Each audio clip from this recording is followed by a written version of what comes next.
चलिए हम करते हैं क्लास 9th का चैप्टर 6 लाइंस एंड एंगल्स। बेटा इन सबको करने से पहले इस चैप्टर को करने से पहले हमें ये बेसिक नॉलेज होनी चाहिए।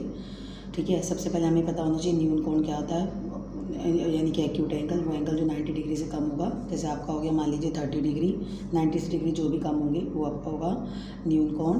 फिर आपका राइट एंगल, ये सबको पता है कि 90 डिग्री का जो राइट एंगल होता है। फिर आपका आता है ऑब्ट्यूज एंगल, यानी कि जो एंगल आपका 90 से बड़ा होगा और 180 से कम होगा उसको हम बोलेंगे ऑब्ट्यूज एंगल, यानी कि अधिक कोण बोलेंगे।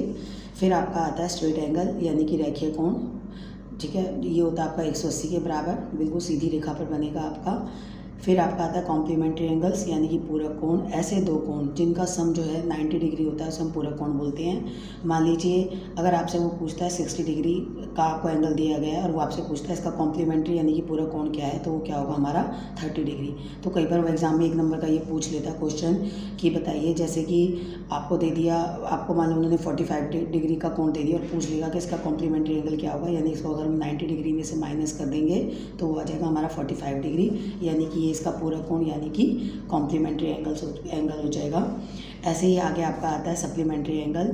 जैसे सप्लीमेंट्री एंगल यानी कि संपूरक कोण क्या होते हैं, जिन दो एंगल्स का सम, अगर दो एंगल्स का सम, दो कोणों का योग जो है हमारा 180 डिग्री होता है वो संपूरक कोण होते हैं। मान लीजिए आपको दिया गया 120 डिग्री का कोण, 120 डिग्री का कोण दिया गया और आपसे कहा जाता है कि इसका संपूरक कोण बताइए, ये 1 नंबर में आ जाता है। तो आप इसको क्या करेंगे, 180 में से माइनस कर देंगे या फिर इसमें 60 डिग्री जोड़ देंगे तो कितना आ रहा है 180 डिग्री।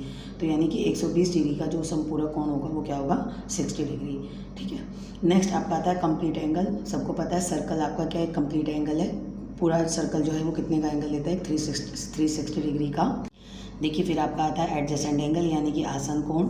ये जो एंगल एक दूसरे के साथ साथ होते हैं, जैसे कि इनमें जो एक कॉमन वर्टेक्स होता है यानी कि कॉमन शीर्ष होगा और इसमें कॉमन आर्म होगी, कॉमन भुजा होगी। और जो नॉन कॉमन आर्म है, जो भुजाएं कॉमन नहीं है, वो दोनों इसके अपोजिट साइड पर होंगी। जैसे यहाँ पर एंगल 1 और एंगल 2 जो है दोनों क्या है, एडजेसेंट एंगल्स हैं।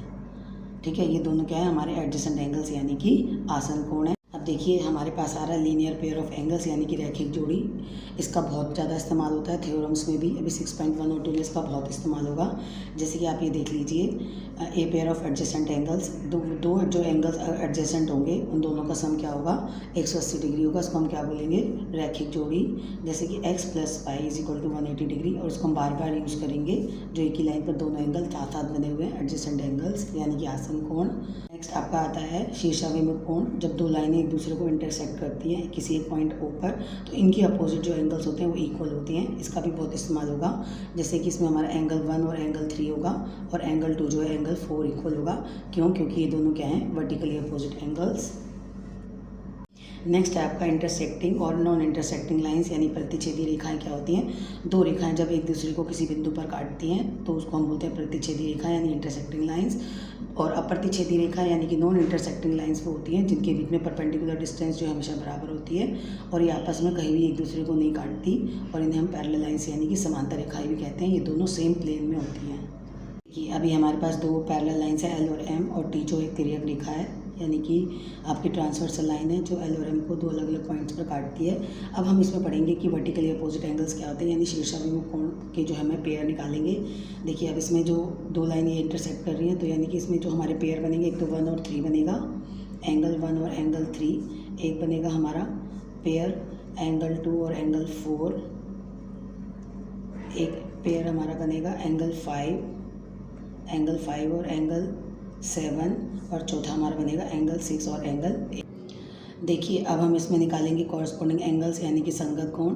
संगत कोण हमारे क्या होते हैं, जो कि हमारे ट्रांसवर्स लाइन यानी कि तिर्यक रेखा के एक साइड होते हैं और एक एंगल बाहर होता है और एक अंदर होता है। जैसे इसमें देखिए तिर्यक रेखा के जो ट्रांसवर्सल लाइन के साइड में है, जो एक बाहर और अंदर है, एक तो एंगल 1 और 5 है, एक 4 और 8 है। तो यानी कि एक पेयर तो हमारा हो जाएगा एंगल 1 और एंगल 5, दूसरा पेयर हो जाएगा हमारा एंगल 4 और एंगल 8। इसी तरीके से अगर हम इसकी दूसरी साइड देखें तो हमारे पास यहाँ पर क्या एंगल 2 और एंगल 6 है, 3 और 7, यानी कि एक हो जाएगा हमारा एंगल 2 और एक हो जाएगा हमारा एंगल 6 वाला पेयर, और चौथा हमारा हो जाएगा एंगल 3 और एंगल 7। ये हो गया।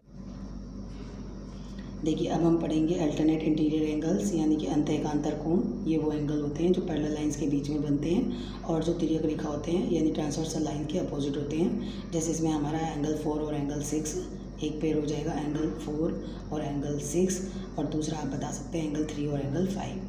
क्यों? क्योंकि ये दोनों के दोनों ही जो है। नेक्स्ट है आपका अल्टरनेट एक्सटीरियर एंगल्स, यानी कि बाह्य एकांतर कोण। ये वो कोण जो उनकी दोनों बाहर की तरफ होंगे और जो है ट्रांसवर्स लाइन यानी कि तिर्यक रेखा के अपोजिट साइड्स होंगे। जैसे कि एक पेयर आपका हो गया एंगल 2 और एंगल 8। देखिए ये रहा 2 और 8 अपोजिट साइड्स में, और दोनों के दोनों क्या है हमारे बाहर है। ऐसे ही एंगल 1 और एंगल 7 दोनों ही तिर्यक रेखा के अपोजिट साइड है यानी ट्रांसवर्सल लाइन के, और दोनों जो है बाहर की तरफ है। एक हो जाएगा हमारा एंगल 1 और एंगल 7। अच्छा देखिए, हमने एक बात और याद रखनी है, जो एंगल सेम साइड पर होंगे 1 और 2 हैं, जैसे सेम साइड जो angle same side of transfer से होंगे, इन तिर्यक रेखा के एक तरफ होंगे और अंदर होंगे पैरेलल लाइंस के, तो उन दोनों का सम कितना होगा 180 डिग्री, यानी कि ये होंगे पूरक कोण यानी कि सप्लीमेंट्री एंगल्स सेम। ऐसे एंगल 3 + 4 इसका सम भी कितना हो जाएगा 180 डिग्री। बेटा इनकी ज़रूरत हमें जब थ्योरम्स करते हैं तब पड़ती है।